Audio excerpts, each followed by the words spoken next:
اعوذ باللہ من الشیطان الرجیم بسم اللہ الرحمن الرحیم السلام علیکم ورحمۃ اللہ وبرکاتہ۔ ناظرین اکرام، مرکزی میلاد کونسل مصطفیٰ آباد کے یوٹیوب آفیشیل چینل میلاد اسٹوڈیو سے آپ کا میزبان جمیع اللہ فائز حاضر خدمت ہے۔ ماہ رمضان کی پرکیف ساعت تھے، الحمدللہ زندگی میں ایک مرتبہ پھر ہمیں میسر ہیں۔ ان پرکیف ساعتوں کو مزید پرکیف کرنے کے لیے آپ کی خدمت میں ہم دروس عقائد و مسائل کے عنوان سے پروگرام لے کر حاضر ہیں۔ میرے آج کے پینلسٹ ہیں عالم اسلام کے جید عالم دین، ایک عظیم اسکالر، محترم مقام عزت مآب جناب حضرت علامہ مولانا ڈاکٹر محمد علی کریمی صاحب۔ السلام علیکم ورحمۃ اللہ وبرکاتہ۔ وعلیکم السلام ورحمۃ اللہ۔ حضرت کیسے مزاج آپ کے؟ خیر و عافیت سے ہیں؟ جی الحمدللہ۔ اور آج کی اس بزم میں تلاوت کلام مجید اور نعت رسول مقبول صلی اللہ علیہ وسلم پیش کرنے کے لیے میرے ساتھ تشریف فرما ہیں جناب حافظ محمد سہیل مشتاق صاحب۔ السلام علیکم ورحمۃ اللہ۔ وعلیکم السلام ورحمۃ اللہ۔ آپ خیر و عافیت سے ہیں؟ جی الحمدللہ۔ آئیے ناظرین اکرام، آج کی اس نشست کا باقاعدہ آغاز تلاوت کلام مجید سے کرنے کے لیے میں نہایت ادب سے گزارش کروں گا محترم جناب حافظ محمد سہیل مشتاق صاحب کی خدمت میں کہ تلاوت کلام مجید پیش کرنے کی سعادت حاصل کیجیے۔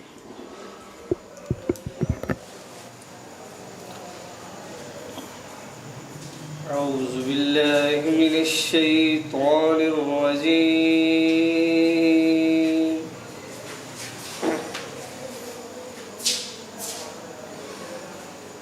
بسم اللہ الرحمن الرحیم۔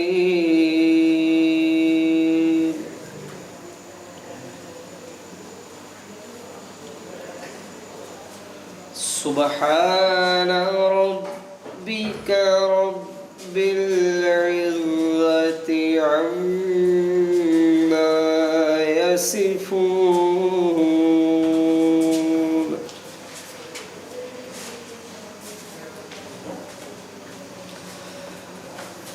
وسلام على المرسلين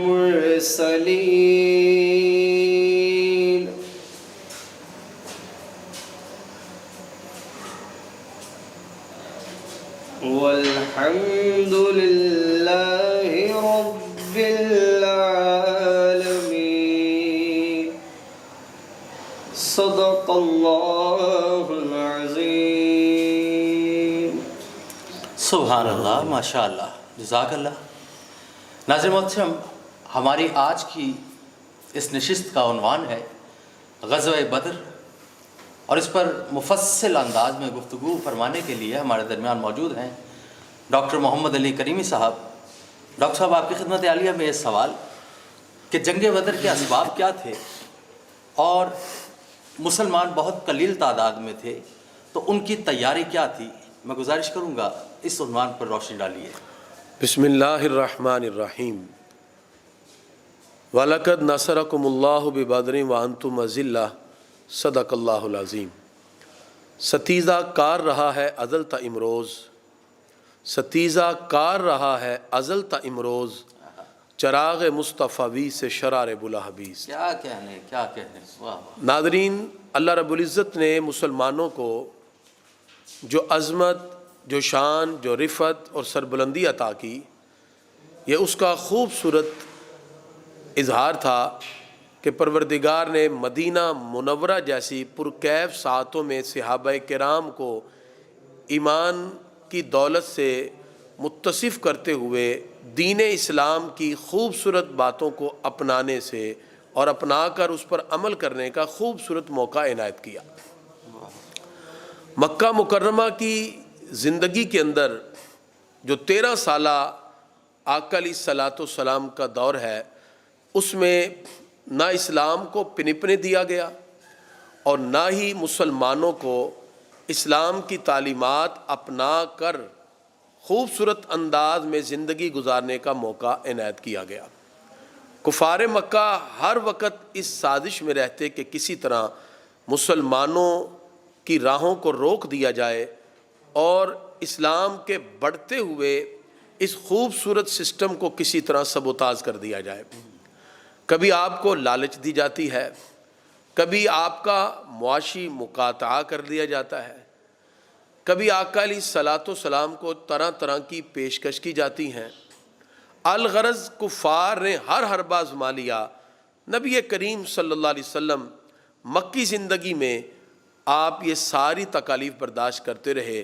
صحابہ کرام چونکہ ایک ہجرت پہلے حبشہ کی طرف کر چکے تھے اور اس کا ایک شاندار انداز میں اس کا جو اثر تھا وہ بھی صحابہ پر مرتب ہو چکا تھا۔ ادھر سے اللہ کا حکم ہوا الا تنصروہ فقد نصرہ اللہ۔ اللہ فرماتا ہے اگر تم میرے محبوب کی مدد نہیں کرتے تو نہ کرو، اللہ خود اپنے محبوب کی مدد فرماتا ہے۔ سبحان اللہ، واہ واہ۔ اذ اخرجہ الذین کفروا ثانی اثنین اذ ہما فی الغار۔ اللہ فرماتا ہے جب یہ محبوب ہجرت کر کے مکہ سے مدینہ کی طرف جا رہے تھے، وہ دونوں میں سے دوسرا جب غار ثور میں کفار کے آنے پر کہتا ہے پیارے آقا یہ تو آ گئے، اللہ تعالیٰ فرماتا ہے کہ میرے محبوب نے فرمایا لا تحزن ان اللہ معنا، اے ابو بکر صدیق گھبرانے کی ضرورت نہیں، ہم دو نہیں تیسرا اللہ بھی ہمارے ساتھ غار میں موجود ہے۔ سبحان اللہ، سبحان اللہ۔ یہ وہ خوبصورت انداز تھا ہجرت کا، اللہ کی مدد اور تائید بھی ساتھ تھی، اور آقا علیہ الصلاۃ والسلام مکہ مکرمہ سے مدینہ منورہ کی طرف ہجرت فرما رہے تھے۔ سرکار دو عالم علیہ الصلاۃ والسلام جب مدینہ منورہ پہنچے، مسجد قباء کی تعمیر ہوئی، مسجد نبوی کو بنایا گیا، آقا علیہ الصلاۃ والسلام صحابہ کے ساتھ خود شریک ہوئے۔ نبی کریم صلی اللہ تعالی علیہ وسلم نے خوبصورت سب سے پہلے ایک اسلامی ریاست کی بنیاد رکھی، یثرب کو مدینہ منورہ کے نام سے ایک خوبصورت ماحول دیا۔ جس وقت اسلام پھیلنے لگا تو غزوہ بدر کا پہلا سبب یہ ہے کہ مسلمانوں کی بڑھتی ہوئی اس خوبصورت کامیابی کو دیکھ کر وہ کفار مکہ جو ہر وقت اپنے دلوں میں پیچ و تاب کھانے والے تھے، وہ ان مسلمانوں کو صفحہ ہستی سے مٹانے کی ہر طرح سے کوشش کر رہے تھے۔ تو لہذا آقا علیہ الصلاۃ والسلام نے مدینہ منورہ میں آ کر آپ نے جمعے کا قیام کیا، باقاعدہ جو اسلام کے خوبصورت عملی طور پر جو مسائل تھے اس کو صحابہ کرام کے سامنے ذکر کیا۔ اس طرح ایک ہجری ابھی یعنی ایک سال ہی گزرا تھا کہ اگلے سال ہی جس وقت ابو سفیان کا قافلہ ملک شام سے تجارت کا بہت سا سامان لے کے آ رہا تھا، اور اس قافلے کے اندر چونکہ وہاں عرب کے اندر اتنا غلہ اور اناج نہیں ہوتا تھا، تو اشیاء کو لانے کے لیے مختلف لوگ مل کر پیسے ڈالتے اور پھر اس غلے اور اناج کو لایا جاتا۔ تو ملک شام سے لانے والا یہ سامان ابو سفیان جس کا قائد تھا، لیڈر تھا، وہ اس قافلے کو لا رہا تھا۔ اس میں تقریباً مکہ کے بڑے بڑے جو رؤساء تھے ان میں سے ہر ایک کا پیسہ اس میں شامل تھا۔ جس وقت وہ یہ سامان لے کے آ رہا ہے اس کو یہ فکر ہوئی کہ شاید میں گزروں گا جس شاہراہ سے، وہاں سے مدینہ منورہ قریب ہے، کہیں مسلمان میرے اس قافلے کو لوٹ نہ لیں، میرا اس سامان تجارت کو مسلمان لوٹ نہ لیں۔ اس نے دمدم غفاری کو پیسے دیے اور اس کو اونٹ پہ سوار کیا اور کہا جاؤ اور تم جا کے مکہ کے اندر اعلان کر دو کہ مسلمان تمہارے مال کو سامان تجارت کو لوٹنے والے ہیں۔ اس طرح ایموشنل بلیک میل کیا۔ دمدم غفاری نے جا کے یہ اعلان کیا، کفار مکہ سارے مل کر تیاری کرنے لگے۔ اب وہ یہ کہہ رہے تھے چونکہ کبھی کبھی انسان اپنی انانیت کے خول میں اور اپنے تکبر و نخوت میں اتنا آگے بڑھ جاتا ہے کہ اس کو یہ بھی ہوش نہیں رہتا کہ وہ کون سا قدم اب اٹھانے لگا ہے۔ تکبر نخوت کے یہ سارے معاملات کفار مکہ میں تھے۔ انہوں نے کہا کہ یہ مسلمان مٹھی بھر مسلمان جو یہاں سے اب مدینہ میں چلے گئے، اگر آج یہ کھڑے ہوں گے تو کل کو ہمارے آنے والے ہر قافلے کو یہ روک سکتے ہیں۔ انہوں نے کہا کہ ہم کیوں نہ ان مٹھی بھر مسلمانوں کو ہی ختم کر دیں تاکہ ہماری شاہراہ تجارت بھی کھلی رہے، اور جو مسلمان یہاں سے مدینہ جا کے مقیم ہو گئے جو دل کا ان کا بغض تھا یہ بھی وہ بغض کا اظہار کرنا چاہتے تھے۔ ناظرین، اس خوب سے باطن کے اظہار کے لیے انہوں نے باقاعدہ تیاری مدینہ منورہ کی طرف جانے کے لیے کی۔ کفار مکہ نے چن چن کر لوگوں کو آپس میں مل کر رؤسائے قریش نے تیاری کا فیصلہ کیا۔ میں یہاں کہا کرتا ہوں کہ بدر کیا ہے؟ بدر تو عشق و محبت کی خوبصورت داستان کا نام ہے۔ سبحان پہلا مارکا حق و باطل کے درمیان، اللہ، وہ خوبصورت مارکا جس نے حق اور باطل کو جدا کر دیا، جس کو یوم الفرقان سے تعبیر کیا جاتا ہے۔ اگر کفار کی تیاری دیکھیں تو لگتا ہے اللہ آج دشمنان اسلام کو چن چن کر میدان کاراز میں لا کر ان کو ہزیمت سے دوچار کر کے بتا دینا چاہتا ہے کہ جو میرے محبوب کی طرف یا رسول اللہ صلی اللہ علیہ وسلم کے بارے میں کوئی ایسا وہ اپنے ذہن میں خیال لائے یا ان کے بارے میں کوئی ایسا پلان تیار کرے، پروردگار واضح کرتا ہے، طاقت ہو، غلبہ ہو، اسلحہ ہو اور نفری بھی زیادہ ہو اور فوج بھی مسلمانوں سے تعداد میں زیادہ ہو، لیکن جہاں پروردگار کی غیبی امداد آ جائے وہاں کفار کی ساری تدابیر فیل ہو جاتی ہیں۔ تو پروردگار نے جب اس تیاری کو دیکھیں، ابو جہل نے باقاعدہ طور پر بڑے بڑے رؤساء کو جن کا پیسہ اس سامان تجارت میں تھا اس کو تیار کیا، ان کو پرووک کرنے کے لیے طرح طرح کی باتیں کی۔ اب امیہ بن خلف، یہ حضرت بلال حبشی رضی اللہ تعالیٰ عنہ کا وہ آقا ہے جو نوجوانوں کے ہاتھ میں رسی پکڑا دیتا اور حضرت بلال کو گھسیٹا جاتا، یہ باقاعدہ طور پر یہ آنے کے لیے تیار نہیں ہوتا۔ اس کو ڈر تھا کہ کہیں میرا معاملہ ایسا نہ ہو کہ میں جاؤں اور مارا جاؤں۔ ابو جہل نے ایک ترکیب سوچی، اس نے شیشہ لیا، کنگھی لی اور سرما اور تیل لے کے آ گیا۔ اس نے کہا یہ پکڑو تیل، لگاؤ عورتوں کی طرح یہاں بیٹھو، اور جو مکہ کے بڑے بڑے اس وقت لوگ ہیں وہ سارے میدان کاراز میں جا رہے ہیں۔ اب اس کو غیرت دلائی، جب غیرت دلائی تو وہ بھی کھڑا ہوا، اس نے کہا میں بھی چلتا ہوں۔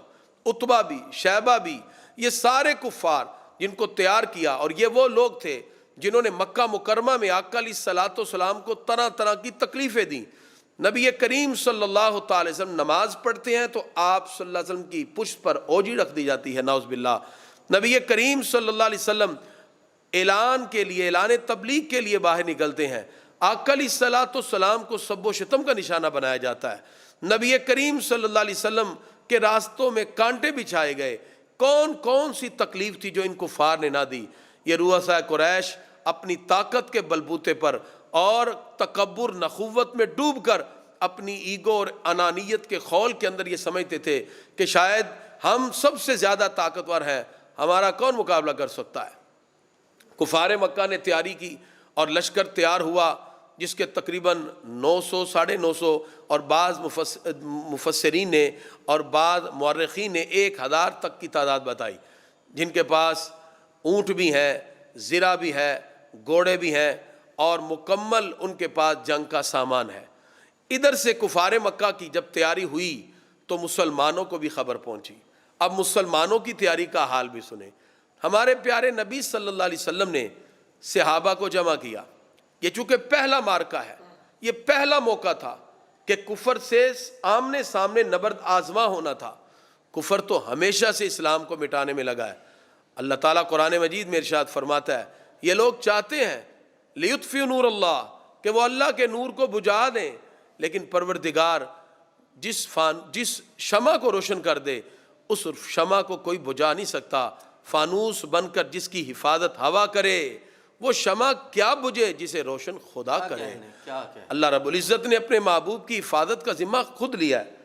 پروردگار اپنے محبوب کی امداد کا بھی، صحابہ کرام سے امداد کا بھی وعدہ فرماتا ہے، لیکن آقا علیہ الصلوۃ والسلام نے سب کو بٹھایا، مشاورت کی اور کہا ہمیں کیا کرنا چاہیے، کیا ہم مدینہ میں رہ کر لڑیں یا باہر آئیں؟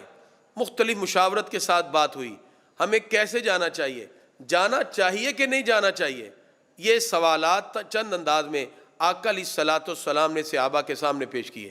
چونکہ کفار مکہ تیاری کر چکے تھے، لشکر کے روانہ ہونے کی اطلاع مل چکی تھی، اب یہ پہلا مارکہ تھا۔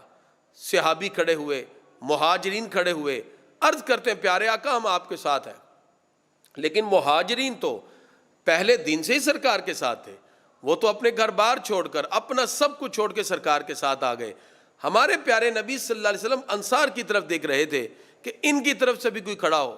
حضرت سعد بن عبادہ کھڑے ہوئے، اور ایک مقام پر حضرت سعد بن معاذ رضی اللہ تعالیٰ عنہ کھڑے ہوئے، عرض کرتے پیارے آقا آپ ہم سے پوچھتے ہیں کہ جانا چاہیے کہ نہیں، آپ ہمیں صرف اشارہ کریں، ہم اپنے گھوڑوں کو برق الغمات کے ساتھ ٹکرا دیں گے، آپ اشارہ کریں تو ہم اپنے گھوڑوں کو سمندروں میں بھی داخل کر دیں گے۔ پیارے آقا آپ ہم سے بار بار نہ پوچھئے۔ ایک اور صحابی کھڑے ہوئے، عرض کیا پیارے آقا ہم قوم موسیٰ کی طرح نہیں کہیں گے کہ جائیے آپ اور آپ کا خدا جا کے لڑے، اللہ کی قسم ہم آپ کے دائیں بھی لڑیں گے، بائیں بھی لڑیں گے، آگے بھی لڑیں گے، پیچھے بھی لڑیں گے، آپ ایک اشارہ کریں ہم اپنے گھوڑوں کو سمندروں میں بھی داخل کر دیں گے۔ یہ خوبصورت انداز میں جب جملے کہے گئے، صحابہ کہتے ہیں سرکار کا چہرہ 14ویں کے چاند کی طرح جگمگا اٹھا۔ انصار بھی تیار ہیں، مہاجرین بھی تیار ہیں۔ اب بظاہر تو کچھ بھی نہیں، ابھی سب کچھ چھوڑ کر مہاجرین گھر بار دولت پیسہ سب کچھ چھوڑ کر ابھی مدینہ منورہ میں آئے۔ ابھی پہلا سال گزرا ہے، ابھی تو صحابہ کرام ٹھیک سے اپنے مکان بھی نہ بنا سکے، ابھی تو رہنے کے صحیح طرح انتظام بھی نہ ہو سکے، ابھی تو تن ڈھانپنے کے لیے کپڑا بھی نہ تھا۔ تو اس حالت میں ایک بہت بڑی سپاہ کے سامنے کھڑے ہو جانا، وہ کفار مکہ جو باقاعدہ لوہے کے لباس پہن کے، زرہ اور خود کو پہن کے اور بڑے کر و فر کے ساتھ آ رہے تھے، ان سے پھر لڑا کیسے جائے؟ لڑنے کے لیے تو اسباب چاہیے۔ آقا علیہ الصلوۃ والسلام نے اعلان کر دیا کہ اب ہم اعلان جہاد کرتے ہیں۔ ناظرین جہاد کیا ہے؟ جہاد ایک مقدس فریضے کا نام ہے۔ آج کے اس دور کے اندر جہاد کو بھی ایک عجیب انداز میں پیش کیا جا رہا ہے۔ در حقیقت یہ سازش ہے یہود و نصارہ کی کہ مسلمانوں کے ایک مقدس عمل جہاد کو دہشت گردی سے، ٹیررزم سے تعبیر کیا جاتا ہے۔ حالانکہ جنگ اور جہاد میں زمین و آسمان سے بھی زیادہ فرق ہے۔ جنگ میں ملکوں کو تباہ کیا جاتا ہے، گھروں کو آگ لگائی جاتی ہے، بچے بوڑھوں کو قتل کیا جاتا ہے، پھلدار درختوں کو کاٹا جاتا ہے۔ جنگ کے اندر نہ کوئی اصول ہیں، نہ کوئی قواعد ہیں، نہ کوئی پیرامیٹرز ہیں جس کو فالو کیا جائے اور اس کے مطابق کسی ملک کی طرف اگر جایا جائے تو وہاں حملہ کیا جائے۔ جہاد اس سے الگ ہے۔ جہاد ایک مقدس عبادت ہے۔ دوران جہاد نماز چھوڑنے کی اجازت نہیں۔ جہاد کے دوران بچے بوڑھے ہر ایک کو، اور وہ شخص جو امان طلب کرے اس کو امان دی جاتی ہے، اس کو سینے سے لگایا جاتا ہے۔ کسی درخت کو کاٹنے کی اجازت نہیں، کسی کو گھر بیٹھے مارنے کی اجازت نہیں۔ جہاد ایک خوبصورت مقدس عبادت ہے جو اعلاء کلمت اللہ کے لیے کی جاتی ہے، جو اللہ کے دین کی سربلندی کے لیے کی جاتی ہے، اور اس کی کئی صورتیں ہیں۔ یعنی جہاد ایک تو نفس جہاد ہے، انسان اپنے ذات کے اندر نفس میں اٹھنے والی خواہشات کے خلاف جہاد کرے، یہ بھی جہاد ہے۔ اسی طرح مالی جہاد ہے، اسی طرح قلم کا جہاد ہے، اسی طرح قولی جہاد ہے۔ یہ جو جہاد کی ہم بات کر رہے ہیں اس کی بھی دو صورتیں ہیں۔ ایک مدافعانہ جہاد ہے، یعنی وہ مدافعانہ جس کو ہم ڈیفینسو انداز میں بھی ذکر کر سکتے ہیں۔ اگر کسی اسلامی ملک پہ کوئی حملہ کر دے تو ہم اپنا دفاع کریں گے، اس کو جہاد سے تعبیر کیا جاتا ہے۔ اور دوسرا ہے مصلحانہ جہاد۔ مصلحانہ جہاد کیا ہے کہ کسی جگہ مسلمانوں پر زمین تنگ کر دی جائے اور رسول اللہ صلی اللہ علیہ وسلم کے دین کے خلاف کہیں سے آوازیں اٹھنے لگیں، تو اس وقت اس شر کو مٹانے کے لیے، جیسے بدن پہ پھوڑا نکل آئے تو اس ناسور کو ختم کرنے کے لیے اتنا حصہ کاٹا جاتا ہے۔ اگر معاشرے کا کوئی حصہ، اگر دنیا میں کوئی حصہ ایسا ہو جو دوسرے لوگوں کے لیے شر کا باعث بن جائے، جو انسانیت کی تذلیل کرے، جو لوگوں کے حقوق کو سلب کرے، جو گھروں میں بیٹھنے والی ماؤں بہنوں بیٹیوں کی عزتوں کو تار تار کرے، پھر اللہ کے دین کی سربلندی کے لیے مسلمان اٹھیں، اسے مصلحانہ جہاد کہتے ہیں۔ تو یہ جو جنگ بدر ہے یہ ڈیفینسو انداز ہے، مدافعانہ جہاد ہے۔ تمام کے تمام کفار مکہ مسلمانوں کو مٹانے کے لیے آئے، اب لازم تھا کہ مسلمان بھی اٹھیں۔ آپ کے گھر میں کوئی حملہ کر دے تو آپ بیٹھے نہیں رہتے، پھر آپ اس کا جواب دیتے ہیں، پھر آپ اس کو بتاتے ہیں کہ کسی کو اس انداز میں جھنجھوڑنا یا کسی کی غیرت کو اس انداز میں پکارنا، تو یہ ساری کی ساری چیزیں مسلمان ہونے کے ناطے ہم سب کو سمجھنا ہوگی۔ نبی کریم صلی اللہ تعالی علیہ وسلم نے جب جہاد کا اعلان کیا تو ننھے ننھے صحابہ بھی آ گئے، معوذ و معاذ بھی آ گئے۔ عرض کیا پیارے آقا ہم نے بھی جانا ہے۔ سرکار نے فرمایا نہیں ابھی تم چھوٹے ہو۔ معاذ بڑے تھے، فرمایا چلو آپ آ جاؤ۔ عرض کیا پیارے آقا معاذ اگرچہ عمر میں بڑا ہے لیکن جب ہم اکھاڑے میں پہلوانی کرتے ہیں میں اس کو گراتا ہوں، طاقت میری زیادہ ہے، اس میں محبت دیکھیے۔ سرکار نے مسکرا کے کہا اچھا جاؤ دکھاؤ مجھے کون کس کو گراتا ہے۔ جیسے دونوں نے ہاتھ ڈالے، معوذ نے کان میں کہا معاذ تیری تو سلیکشن ہو چکی ہے، آج تو جان بوجھ کے گر جا، میری بھی سلیکشن ہو جائے، میرا بھی انتخاب ہو جائے۔ اور وہی ہوا۔ یہ خوبصورت باتیں صحابہ کے مابین ہیں، چونکہ پہلا جہاد ہے۔ پھر وہ انہوں نے معاذ کو گرا دیا، سرکار نے فرمایا معوذ بھی آ جائے معاذ بھی آ جائے۔ دونوں صحابہ اور ننھے صحابی یہ بھی جہاد میں شریک ہونے کے لیے تیار ہیں۔ اعلان کر دیا جاتا ہے، بہت سی خواتین اپنے ننھے بچوں کو لے کر آ جاتی ہیں، آقا علیہ السلام نے ان کو واپس بھیجا۔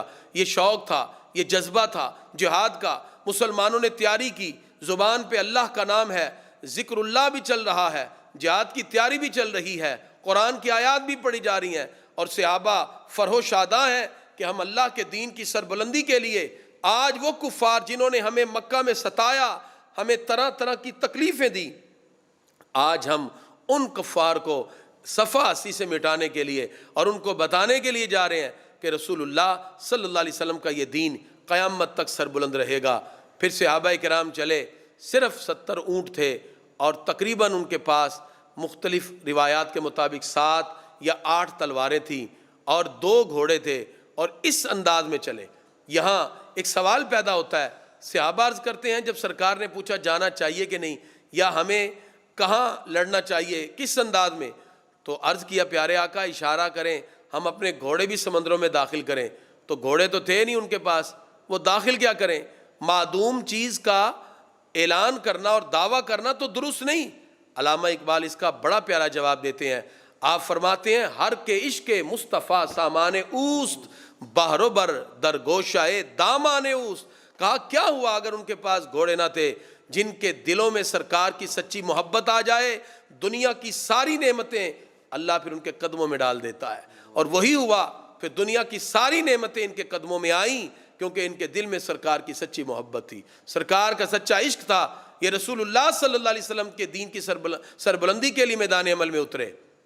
ناظرین اب یہاں نہ سواریاں ہیں، صحابہ کے تن ڈھانپنے کے کپڑے تک نہ تھے، اب 2 3 لوگوں کی سواری کا انتخاب، ایک سواری پر 3 افراد ہیں، پہلے ایک سوار ہوتا ہے، 2 پیدل چلتے ہیں، پھر ایک سوار ہوتا ہے، پھر 2، اس طرح کر کے اس سفر کو طے کیا گیا۔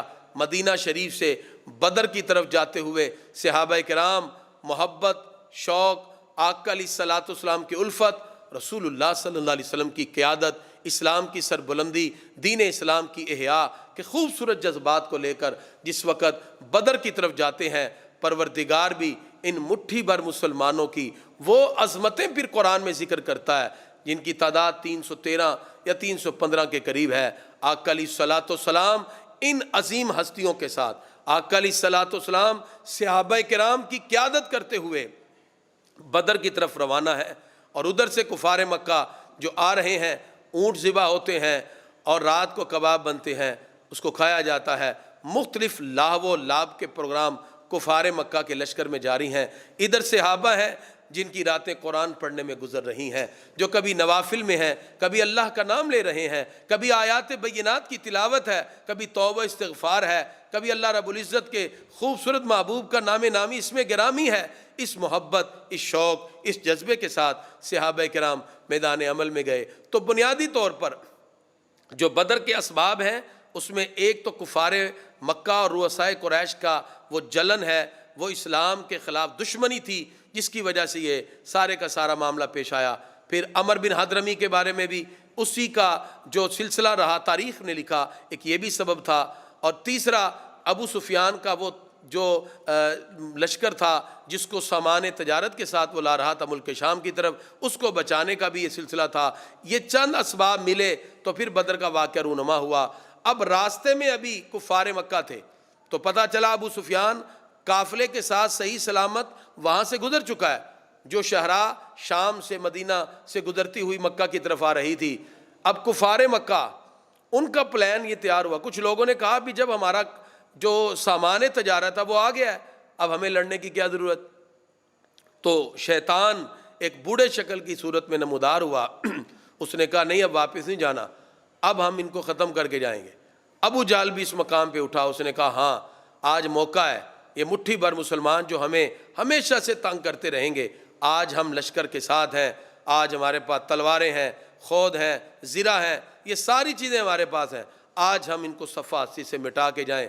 تکبر، نخوت کے ساتھ جب کفر اٹھا تو اہل ایمان اپنی محبتوں کو، سرکار کی الفت اور عشق کی خوبصورت دولت کو دل میں سجا کر محبوب خدا کی قیادت میں جب میدان عمل میں اترتے ہیں تو اللہ ایسی غیبی امداد عطا فرماتا ہے، اور وہ خوبصورت منظر پوری دنیا کے سامنے رکھا، نہ کسی آنکھ نے کبھی دیکھا، نہ کبھی وہ آنکھ دیکھ سکے گی۔ آسمان بھی حیرت زدہ تھا کہ یہ چند نوجوان، یہ چند مسلمان جو اپنے دل میں اسلام کی محبت کو بسا کر میدان عمل میں اترے ہیں، کیا ان کے خوبصورت جذبات ہیں۔ پھر پروردگار نے وہ غیبی امداد جو رب قدوس نے دینے کا وعدہ کیا، پھر اللہ نے وہ امداد بھی بھیجی، اور پروردگار نے پھر صحابہ کرام کو وہ عظمت عطا کی، پھر مسلمانوں کو وہ عظمت ملی کہ کفار جو تکبر سے آیا، رب نے پھر اس کے تکبر کو خاک میں بھی ملایا۔ سبحان اللہ، سبحان اللہ۔ ناظرین محترم، آپ سماعت کر رہے تھے کس خوبصورت انداز میں ڈاکٹر صاحب نے غزوہ بدر کے اسباب اور مسلمانوں کی تیاری پر روشنی ڈالی۔ آئیے اس سالار عظیم کی بارگاہ میں کہ جن کے ایک اشارے پر مسلمان اپنا تن من دھن نچھاور کرنے کو تیار رہتے ہیں، اسی بارگاہ سرور کائنات صلی اللہ علیہ وسلم میں مدحت سرائی کا شرف حاصل کر رہے ہیں۔ ہماری آج کی نشست میں ہمارے ساتھ موجود ہیں داتا نگر کے عظیم ثناخوان رسول محترم جناب حافظ محمد سہیل مشتاق صاحب۔ آپ سے گزارش کے بارگاہ سرور کائنات میں مدحت سرائی کی سعادت حاصل فرمائیے۔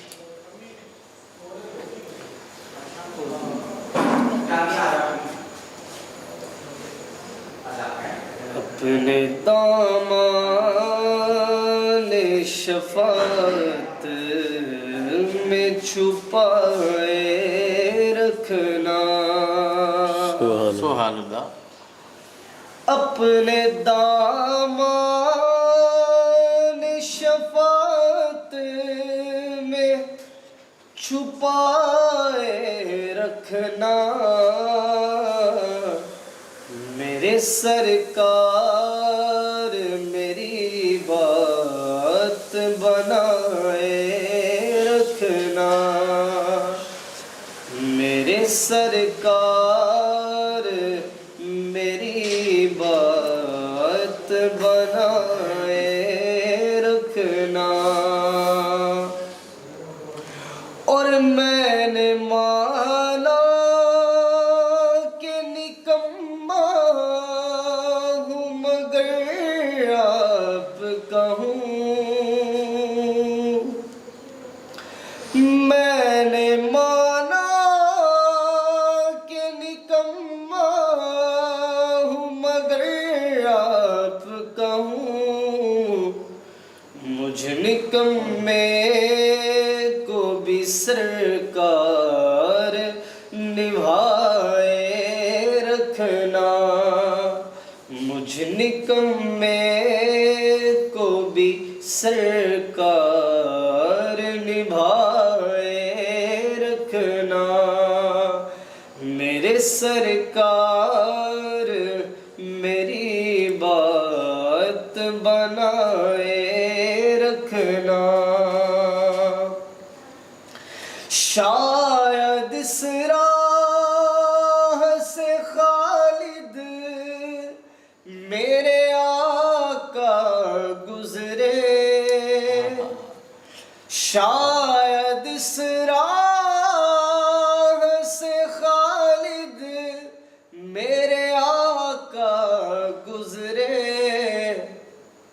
اپنی پلکوں کو سرے راہ بچھائے رکھنا، اپنی پلکوں کو سرے راہ بچھائے رکھنا، میرے سرکار میری بات بنائے رکھنا۔ سبحان اللہ سبحان اللہ۔ جناب حافظ محمد سہیل مشتاق بارگاہ سرور کائنات صلی اللہ علیہ وسلم میں نعت کی شکل میں نذرانہ عقیدت پیش کرنے کی سعادت حاصل فرما رہے تھے۔ آئیے ناظرین محترم، ایک مرتبہ پھر ہم گفتگو کے سلسلے کو آگے بڑھاتے ہیں، اور میں ڈاکٹر صاحب کی خدمت عالیہ میں یہ گزارش کروں گا کہ ڈاکٹر صاحب ہمیں یہ بتائیے کہ جس طرح سے آپ نے خوبصورت انداز میں اسباب بیان فرمائے اور مسلمانوں کی تیاری تھی اس پہلو پر روشنی ڈالی، جب غزوہ بدر نمودار ہوئی تو اس میں کیا کیا ایسے چیدہ واقعات جو تاریخ نے سمو لیے ہمیشہ کے لیے، اور میرے کریم آقا صلی اللہ علیہ وسلم کے عظیم معجزات کا ظہور جو میدان بدر میں ہوا، اس پہلو پر روشنی ڈالیے جناب ڈاکٹر محمد علی کریمی صاحب۔ بسم اللہ الرحمن الرحیم۔ فضائے بدر پیدا کر فرشتے تیری نصرت کو، اتر سکتے ہیں گردوں سے کتار اندر کتار اب بھی۔ سبحان اللہ، واہ واہ۔ آقا علیہ الصلوۃ والسلام کی قیادت میں جہاد کی محبت کو دلوں میں سمائے ہوئے، رسول اللہ صلی اللہ علیہ وسلم کی الفت اور محبت کو دل میں جگہ دیتے ہوئے جس عقیدت اور محبت کے ساتھ یہ لشکر جب بدر کے مقام پر پہنچا تو کفار مکہ پہلے سے آ کر ایک اونچی جگہ پر اور پانی پر قبضہ کر چکے تھے، اور وہ جگہ چونکہ مٹی والی تھی وہاں چلنا آسان تھا، جبکہ دوسری طرف صحابہ کرام جب پہنچے وہ جگہ ریتلی تھی، پاؤں دھس رہے تھے، پانی نہ تھا، وہاں خیمے لگا لیے گئے۔ اب شیطان نے دل کے اندر ڈالا، اے مسلمانوں اگر تم حق پر ہو تو پانی تمہارے پاس نہیں، اسباب تمہارے پاس نہیں، چلنا تمہارے لیے ممکن نہیں، تم کیسے حق پر ہو؟ یہ شیطانی وار تھا، اور اہل حق کے خلاف ہمیشہ سے شیطانی طاقتیں اور قوتیں برسر پیکار رہتی ہیں، اور وہ طرح طرح حیل و حجت کے ساتھ اسلام کے پرچم کو سرنگو کرنے کی کوشش کرتی ہیں۔ جس وقت یہ معاملہ ہوا دلوں میں یہ بات آئی، اللہ نے سب سے پہلی غیبی امداد یہ کی، رب قدوس نے موسلا دار بارش عطا فرما دی۔ سبحان اللہ سبحان۔ یہ وہ اللہ کی پہلی مدد تھی جس سے کفار کے ہاں کیچڑ بنا اور وہ پاؤں پھسلنے لگے، اور صحابہ کے پاؤں ریت پر جم گئے اور پاؤں ٹکنے لگے، اور پانی کو صحابہ نے جمع کیا، کوئی وضو کر رہا ہے، کوئی غسل کر رہا ہے، اللہ نے وافر مقدار میں بارش کی صورت میں صحابہ کرام کو پانی عطا فرما دیا۔ سبحان اللہ۔ دل کی راحتیں نصیب ہوئیں۔ ناظرین کرام، 17 رمضان المبارک 2 ہجری کو نبی کریم صلی اللہ تعالی علیہ وسلم کی قیادت میں مٹھی بھر یہ مسلمان آقا دو جہاں صلی اللہ تعالی علیہ وسلم کی وہ خوبصورت باتوں کو دل میں سما کر فرح و شاداں ہوتے ہیں، خیمے لگ جاتے ہیں، اور ہر صحابی اپنے اپنے خیمے میں اللہ کے ذکر میں مشغول ہو جاتا ہے۔ ادھر سے کفار تھے، وہ اپنے اپنے خیموں میں اونٹ کو ذبح کر کے کباب بنا کے کھا رہے تھے، شراب پی رہے تھے، لاو و لعب میں مبتلا تھے، ناچ گانا جاری تھا، اور لاو و لعب میں وہ سارا وقت ضائع کر رہے تھے۔ ادھر سے مسلمان تھے جن کی راتیں اللہ کی بارگاہ میں قیام کرتے ہوئے اور قرآن کی تلاوت کرتے ہوئے گزر رہی تھی۔ بدر سے ایک رات پہلے آقا علیہ الصلوۃ والسلام بھی اللہ کی بارگاہ میں سر بسجود ہوتے ہیں، تمام سپاہیوں کو مسلمانوں کو سونے کا حکم دیا، اور سرکار نے تلقین کی کہ صبح بہت بڑا مارکا ہے اور تم سب سو جاؤ تاکہ اچھی طرح نیند لے لو، اور ہم نے کل باطل کے سامنے ٹکرانا ہے۔ آقا علیہ الصلوۃ والسلام یہ ہدایت دے کے اپنے خیمے میں آئے، قرآن کی تلاوت میں مشغول ہوئے، عبادت اور عیادت میں مشغول ہوئے۔ وہ صحابہ جن کے دلوں میں محبوب خدا کی محبت جلوہ گر تھی، وہ بھی کہاں سونے والے تھے۔ آقا علیہ الصلوۃ والسلام خیموں کا جب مشاہدہ کرنے باہر نکلے، کہیں سے اللہ کے قرآن کی آواز آ رہی ہے، کہیں نوافل پڑھے جا رہے ہیں، کہیں دعاؤں کا سلسلہ جاری ہے۔ آقا علیہ الصلوۃ والسلام بڑے خوش ہوئے، یہ رات کٹ گئی۔ صبح کے وقت آقا علیہ الصلوۃ والسلام نے فجر کی نماز پڑھائی، عظیم خطبہ ارشاد فرمایا۔ آقا دو جہاں صلی اللہ علیہ وسلم خطبہ کے بعد آپ نے صفوں کو ترتیب دیا، صحابہ کرام کی لائنیں بنائیں۔ آقا علیہ الصلوۃ والسلام کے دست مبارک میں ایک عصا ہے، ایک چھڑی ہے، آپ اس چھڑی سے نشان لگاتے ہیں، لائن میں سیدھا کرتے ہیں۔ حضرت سواد تھوڑے سے آگے نکلے ہیں اور ان کا پیٹ بھی بڑا تھا، سرکار نے ان کے پیٹ پر چھڑی ہلکی سی لگائی اور کہا سواد استوی یا سواد، اے سواد اپنی لائن میں آ جا، تو سیدھا ہو جا۔ جس وقت حضرت سواد سے یہ معاملہ ہوا، آگے آقا علیہ السلام بڑھتے گئے، لائنیں سیدھی ہو گئیں۔ حضرت سواد نے عرض کیا پیارے آقا آپ سے گزارش ہے۔ آقا علیہ السلام نے فرمایا ہاں۔ عرض کیا پیارے آقا آپ تو عدل و انصاف سکھانے والے ہیں۔ آپ نے کہا بالکل۔ عرض کیا پیارے آقا بھی آپ نے چھڑی میرے پیٹ پر لگائی ہے، مجھے اس سے تکلیف پہنچی ہے، میں اس کا بدلہ لینا چاہتا ہوں۔ صحابہ حیران تھے حضرت سواد کو کیا ہوا؟ سرکار نے کہا لو سواد کا۔ عرض کیا پیارے آقا جب آپ نے چھڑی میرے پیٹ پہ ماری اس وقت میرے پیٹ پہ کپڑا نہیں تھا، آپ بھی کپڑا اٹھائیے۔ سرکار نے چھڑی دی، کپڑا اٹھایا، صحابہ پریشان یہ کیا ہوا؟ تو وہ دوڑ کر آگے بڑھے، چھڑی پھینک کے سرکار کے جسم اقدس کو بوسے دینا شروع ہو جاتے ہیں۔ عرض کرتے ہیں پیارے آقا میرے ماں باپ بھی آپ پہ قربان ہو جائیں، میں کون ہوں آپ سے انتقام لینے والا، میں کون ہوں آپ سے بدلہ لینے والا؟ موت سامنے تھی، خواہش یہ تھی کہ کاش مرنے سے پہلے ایک مرتبہ آپ کے جسم اقدس کو بوسے دوں، بہانہ بن نہیں رہا تھا۔ پیارے آقا یہ ہیلا تھا جس سے میں نے آپ کے جسم اقدس کو بوسے دینا مناسب سمجھا۔ میں پھر وہی بات عرض کرتا ہوں، بدر کیا ہے؟ بدر عشق اور محبت کی خوبصورت داستان کا نام ہے۔ صحابہ کرام نے وہ داستانیں رقم کی جو کہ آنے والے وقت کے لیے ہر مسلمان کے لیے ایک خوبصورت پیغام دیتے ہیں۔ نبی کریم صلی اللہ تعالی علیہ وآلہ واصحابہ وبارک وسلم جس وقت آپ نے یہ خوبصورت انداز میں صحابہ کرام کو خطبات دیے اور لائنیں بنائیں اور ان کو سیدھا کیا، ادھر سے کفار بھی ہیں۔ اب مسلمانوں کے پاس تو صرف 8 تلواریں ہیں، 2 گھوڑے ہیں، 70 اونٹ ہیں، 313 کی تعداد ہے، اور یہ چند لوگ تھے مٹھی بھر جو آج اس انداز میں میدان عمل میں آئے۔ صحابہ کرام نے بدر میں ایک اونچا سا عریش بنا دیا۔ عریش وہ خیمہ تھا جو آقا علیہ الصلوۃ والسلام کا تھا، اور اس کے اوپر سارے میدان کا جائزہ لیا جاتا تھا۔ جیسے کسی میدان میں اوٹی ہوتا ہے، وہ ہر چیز کو دیکھ رہا ہوتا ہے اور ہدایات جاری کر رہا ہوتا ہے۔ آقا علیہ الصلوۃ والسلام بھی عریش پہ جلوہ گر تھے، میدان کا جائزہ لیا، پھر سرکار خیمے میں آئے۔ آقا علیہ الصلوۃ والسلام نے اپنا سر سجدے میں رکھا، رب کی بارگاہ میں دعا کی، اور دعا کرتے کرتے سرکار کھڑے ہوئے، اپنے ہاتھوں کو اٹھایا یہاں تک کہ چادر بھی گر گئی۔ اس وقت صحابہ کرام نے آپس میں مشورہ کیا آج بدر میں سرکار کی حفاظت کے لیے کون مقرر ہوگا؟ حضرت ابوبکر صدیق رضی اللہ عنہ تلوار لے کے سرکار کے خیمے کے باہر کھڑے ہیں۔ آپ اندر داخل ہوئے، سرکار کی چادر اٹھا کے کندھے پہ رکھی اور کہا پیارے محبوب گھبرائے نہیں، رب نے جو آپ سے وعدہ کیا اللہ وعدہ ضرور پورا کرے گا۔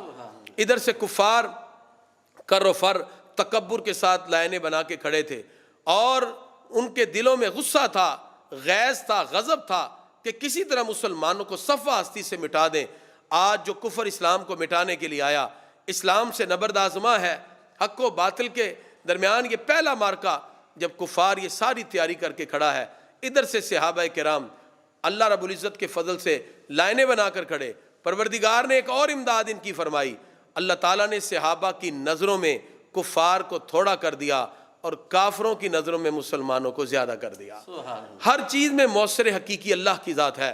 پروردگار نے جس وقت اس کیفیت کے ساتھ صحابہ کرام کو عظمت دی تو صحابہ کا اور حوصلہ بڑھا۔ ان کی نظروں میں سامنے تھوڑے سے کافر تھے اور کفار کے دل میں مسلمانوں کا رعب ڈال دیا، ان کی نظروں میں کثیر مسلمان کھڑے تھے۔ جس وقت یہ صورتحال پیش آئی، جس وقت یہ معاملہ پیش آیا، نبی کریم صلی اللہ تعالی علیہ وسلم آپ بھی صحابہ کی قیادت میں کھڑے ہیں۔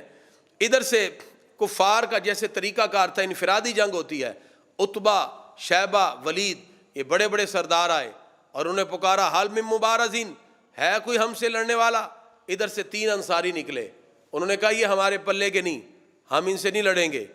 عتبہ، شیبہ، ولید تکبر و نخوت میں ڈوبے ہوئے، اپنے آپ کو مکے کا رؤسا اور قریش کا رؤسا ثابت کرنے کے لیے کہا ہمارے پلے کا کوئی لاؤ۔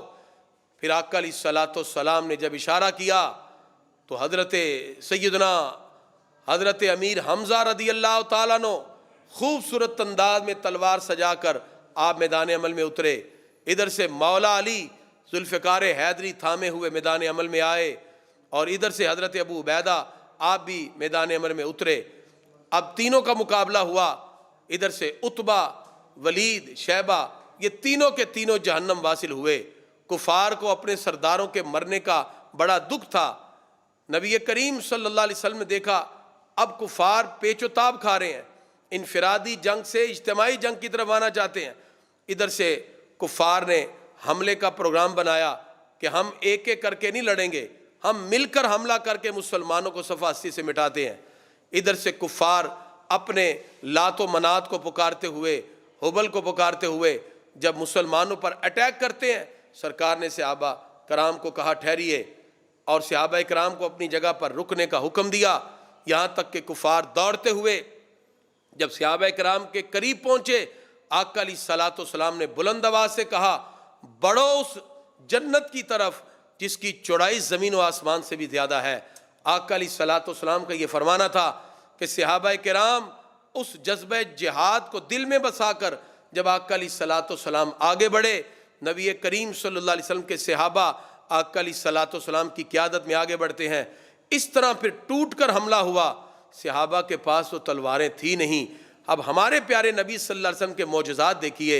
ادھر سے کسی کے پاس اگر کوئی ڈنڈا بھی ہے وہ اس کو بھی اٹھا کے لے آیا، جس کے پاس عصا ہے وہ اس کو بھی لے آیا.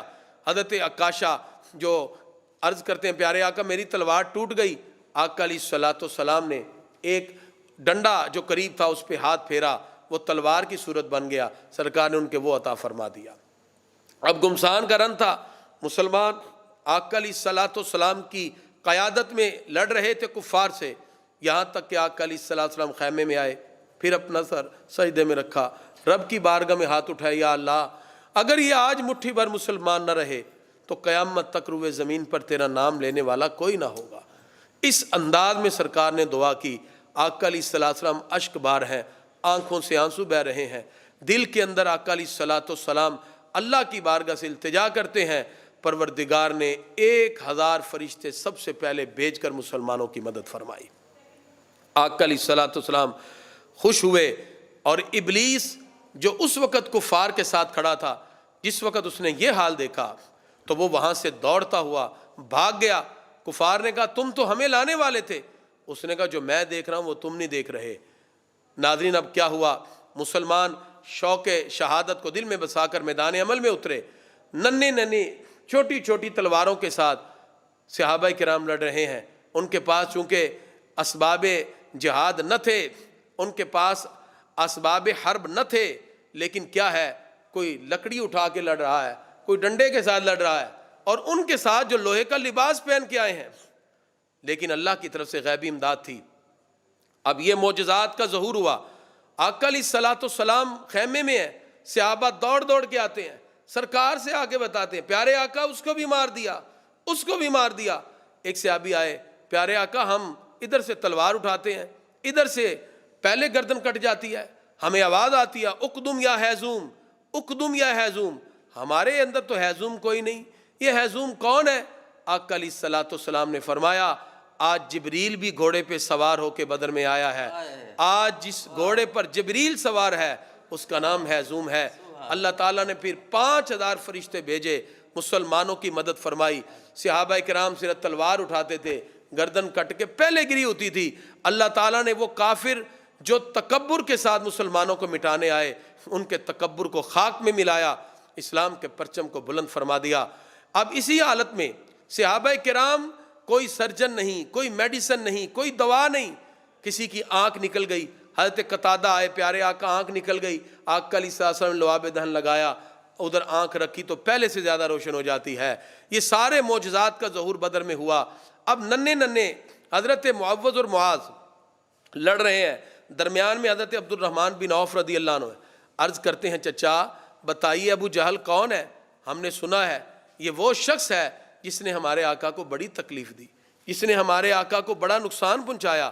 آپ بتائیے یہ کون ہے؟ یہ کس انداز میں ہمارے آقا کو تکلیف دیتا رہا۔ اسی اسنا میں رجز پڑھتے ہوئے، اشعار پڑھتے ہوئے ابو جہل گھوڑے پر سوار ہو کے وہاں سے گزرا۔ حضرت عبد الرحمن بن عوف رضی اللہ عنہ نے کہا وہ ہے دشمن خدا اور رسول، وہ ہے اس امت کا فرعون ابو جہل جس نے سرکار کو بڑی تکلیفیں دی۔ وہ ننھے ننھے معوذ و معاذ چھوٹی چھوٹی چھریوں کے ساتھ لڑنے والے، چھوٹے چھوٹے ان کے پاس تلواریں تھیں، وہ اسی کو لے کر دوڑے اور بھاگے، اور بھاگ کر عقاب اور شاہین کی طرح جھپٹے اور مار مار کے چھوٹی چھوٹی تلواروں سے ابو جہل کو نیچے گرا دیا۔ اور جب نیچے گرایا اور تلواریں مار مار کر جس وقت ابو جہل کو بالکل نبرد آزما کیا، اس کو مارنے کے قریب کیا، پھر آگے بڑھ کر اس کی گردن کاٹی۔ اکرمہ بن ابی جہل نے جب یہ دیکھا تو دوڑ کر آگے بڑھا اور جلدی سے وار کر کے معاذ کی بازو کو کاٹ دیا۔ معاذ کا بازو کٹ رہا ہے اور کٹ کے ایک طرف ڈھڑک رہا ہے۔ اپنے پاؤں کے نیچے معاذ نے اس بازو کو لیا، جھٹکا دے کر اس کو جدا کیا، یہاں تک کہ مورخین نے لکھا جنگ ختم ہونے کے بعد سرکار نے وہی بازو لعاب دہن کے ساتھ پھر وہیں رکھا تو پہلے کی طرح ٹھیک ہو جاتا ہے۔ نہ کوئی سرجن ہے، نہ کوئی دوائی ہے، نہ کوئی میڈیسن ہے، سرکار کا لعاب دہن ہے۔ کبھی حضرت قتادہ کی آنکھ ٹھیک ہو رہی ہے، کبھی کٹے بازو جڑ رہے ہیں۔ یہ دونوں دوڑے اور دوڑ کے سرکار کی بارگاہ میں خوشخبری دینے کے لیے گئے، پیارے آقا آپ کے دشمن ابو جہل کو ہم نے نیست و نابود کر دیا۔ سرکار نے فرمایا تم نے اپنی چھریوں کو دھویا تو نہیں، خون صاف تو نہیں کیا؟ عرض کیا نہیں۔ فرمایا دکھاؤ۔ دونوں کو دیکھ کے سرکار نے کہا ہاں تم سچے ہو، تم دونوں نے مل کر اس ابو جہل کو مارا ہے۔ اس طرح یہ سارے کے سارے اسلام کے دشمن امیہ بن خلف نے دوڑنے کی اور بھاگنے کی کوشش کی۔ ابو جہل جو مر چکا تھا، امیہ بن خلف جو حضرت بلال رضی اللہ عنہ کو تکلیفیں دیتا رہا، اس کی کوشش تھی کسی نے جان بچا کے بھاگ جائے۔ حضرت بلال رضی اللہ عنہ نے دیکھ لیا اور کہا کہ یہ دشمن خدا اور رسول بھاگ رہا ہے، اور دوڑ کر اس کو مارا اور اس کو بھی جہنم واصل کیا۔ اس طرح 70 کفار جہنم واصل ہوئے، 70 ہی قیدی ہوئے، اور 14 مسلمان اس معرکہ حق و باطل میں شہادت کے درجے پر فائز ہوئے۔ پروردگار نے اپنا وعدہ پورا کیا۔ آقا علیہ الصلوۃ والسلام نے مسلمانوں سے کہا یہ کافروں کی لاشیں یہاں پڑی ہیں، ان کو کتے اور گدے نہ کھا جائیں، ان کو اٹھا کے اس کلیب بدر میں پھینک دیا جائے۔ آقا علیہ الصلوۃ والسلام آگے بڑھے، کنویں کی منڈیر پہ پاؤں رکھ کے پکارا یا ابا جہل، یا عتبہ، یا شیبہ، نام لیے۔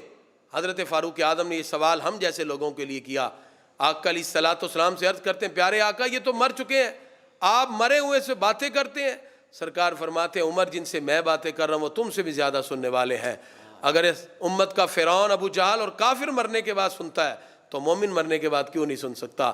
سرکار نے خطاب کرتے ہوئے کہا جس چیز کا رب نے تم سے وعدہ کیا تھا وہ تمہیں مل گیا، اور جس چیز کا ہم سے وعدہ کیا ہمیں بھی مل گیا۔ اور سرکار سے وعدہ تھا مدد اور نصرت کا، کامیابی کا، فرمایا ہمیں وہ مل گیا، اور تم سے جو وعدہ تھا عذاب کا کیا تمہیں بھی مل گیا؟ آقا علیہ السلام نے یہ خطاب کیا۔ مسلمان صحابہ کرام ان کی تجہیز و تکفین کی گئی۔ نبی کریم صلی اللہ علیہ وسلم پورے کر و فر کے ساتھ اپنے لشکر کو واپس لے کر لوٹتے ہیں، اور 70 قیدی اس میں آئے۔ آقا علیہ الصلوۃ والسلام نے پھر صحابہ میں بانٹ دیا، پھر ان کا فدیہ مقرر ہوا۔ جن کے پاس فدیہ نہ تھا وہ کچھ نہ کچھ پیسے دے کر جو قیمت مقرر ہوئی وہ نہیں تو تعلیم دے کر وہ اپنی اپنی خلاصی پاتے رہے۔ بدر کیا ہے؟ عشق اور محبت کی داستان ہے۔ اسلام کا پہلا معرکہ حق و باطل کا، جس میں اسلام کے پرچم کو بلند کر دیا گیا۔ رسول اللہ صلی اللہ علیہ وسلم کے دین کی آبیاری کے لیے یہ وہ خوبصورت معرکہ تھا جس میں آنے والے اوقات کے اندر ایک خوبصورت انداز میں پھر یہ لوگ جو میدان عمل میں اتر کر اسلام کی سربلندی کے لیے سرکار کا ساتھ دے رہے تھے، انہوں نے پھر آگے بڑھ کر اسلام کا وہ خوبصورت انداز میں طرح امتیاز کے ساتھ وہ خوبصورت شاہکار مرتب کیا۔ آج پوری دنیا کے سامنے ہم وہ اسلام کا خوبصورت شجر دیکھ رہے ہیں جس کو خون جگر کے ساتھ صحابہ کرام نے آبیار کیا تھا۔ آج بھی مسلمانوں کو بدر کا یہی پیغام ہے، فضائے بدر پیدا کر، فرشتے تیری نصرت کو اتر سکتے ہیں گردوں سے، کتار اندر کتار اب بھی۔ آج بھی اگر ہم اپنے دلوں میں وہ مقام، وہ غیرت، وہ عزت، وہ محبت پیدا کریں، پروردگار آج بھی ہمارے لیے اسی طرح فرشتے غیبی امداد کے لیے بھیج سکتا ہے۔ بدر ہمیں سکھاتا ہے سرکار کی اطاعت، بدر ہمیں سکھاتا ہے کبھی بھی انسان اپنے اسلحہ پر اور اپنی طاقت پہ غور اور تکبر نہ کرے، بلکہ اللہ کی مدد اور امداد اور تائید پر غور و فکر کرے۔ رب کی غیبی امداد آ گئی، دنیا اور آخرت کی دونوں کامیابیاں انسان کے لیے متعلق ہو جاتی ہیں۔ مومن کبھی بھی جنگ آلات اور جنگ کے حرب کو نہیں دیکھتا، مومن کبھی بھی تلوار سے نہیں بلکہ قوت ایمان سے لڑتا ہے جو اللہ نے مومن کو عطا فرمائی۔ جباری و قہاری و قدوسی و جبروت، یہ چاروں عناصر ہوں تو بنتا ہے مسلمان۔ یہ اسلام کا خوبصورت امتیاز ہے جو ہمیں حقیقت کے ساتھ جوڑ دیتا ہے۔ میرے ہاتھ میں تھا جب تک میرے مصطفیٰ کا دامن، میرے پاؤں چومتی تھی یہی گردش زمانہ۔ اللہ تعالی ہم سب کو بدر کے اس عظیم واقعے کے جو میں نے خلاصتاً سمرائز کرتے ہوئے آپ کے سامنے پیش کیا، اس سے سبق حاصل کرتے ہوئے آقا علیہ الصلوۃ والسلام کی کامل اطاعت کرنے اور رسول اللہ صلی اللہ علیہ وسلم کے نقش قدم پر چلنے کی اللہ ہم سب کو توفیق عطا فرمائے۔ سبحان اللہ، سبحان اللہ۔ ناظرین محترم، کیا خوبصورت انداز میں جناب قبلہ ڈاکٹر محمد علی کریمی صاحب نے معرکہ بدر کے مختلف پہلوؤں پر روشنی ڈالی۔ اللہ کے حضور دعا ہے کہ اللہ تبارک و تعالی حضرت کے علم عمل میں اضافہ فرمائے اور ہمیں آپ کے علم سے مستفیض ہونے کی توفیق عطا فرمائے۔ آمین۔ اور ہم مشکور ہیں کہ حضرت کو جب بھی مدعو کیا گیا آپ اپنی مصروفیت سے وقت نکال کر تشریف لاتے ہیں۔ ناظرین محترم، پروگرام کے اختتام پر اللہ کے حضور دعا کے لیے ہاتھ اٹھاتے ہیں۔ اپنے میزبان جمیع اللہ فائز کو اجازت دیجیے، دعا کے لیے میں گزارش کروں گا محترم کرام جناب ڈاکٹر محمد علی کریمی صاحب سے کہ دعا فرمائیے۔ بسم اللہ الرحمن الرحیم، الحمدللہ رب العالمین والعاقبۃ للمتقین والصلاۃ والسلام علی خیر خلقہ محمد وآلہ واصحابہ اجمعین۔ پروردگار، جو کچھ ہم نے کلمات طیبات کہے، نیک ہستیوں کا ذکر خیر ہوا، یا اللہ ان پاکیزہ ہستیوں کے صدقے، ان پاکیزہ ہستیوں کے پاکیزہ ذکر کے صدقے ہم سب کے گناہوں کو معاف فرما۔ آمین۔ یا اللہ جس طرح صحابہ کرام نہ اسلحہ ہے، نہ ذاتی اسباب ہے، نہ ظاہری اسباب ہیں، صرف دل میں سرکار کی محبت جاگزی ہے اور سچی محبت کو لے کر بدر میں اتر کر اسلام کے پرچم کو بلند کیا، پروردگار اس سچی محبت کے ساتھ ہمیں بھی متصف ہونے کی توفیق عطا فرما۔ آقا علیہ الصلوۃ والسلام سے غیر مشروط محبت کرنے کا جذبہ عطا فرما۔ بے لوث عقیدت و محبت کے جذبات آقا علیہ الصلوۃ والسلام سے رکھنے کی توفیق عطا فرما۔ پروردگار، آج پوری دنیا اس وقت پریشانی اور خوف و ہراس میں مبتلا ہے۔ اسلام کی عظمتوں کا آج جس انداز میں مختلف لوگ مل کر کسی نہ کسی اعتبار سے کچھ نہ کچھ پروپیگنڈا کے ساتھ کچھ نہ کچھ اسلام کے خلاف معاملات میں مصروف ہیں، پروردگار اسلام کے پرچم کو پھر سربلندی عطا فرما، مسلمانوں میں غیرت اسلامی عطا فرما، رسول اللہ صلی اللہ علیہ وسلم کے دین کی آبیاری کی ہمیں توفیق عطا فرما۔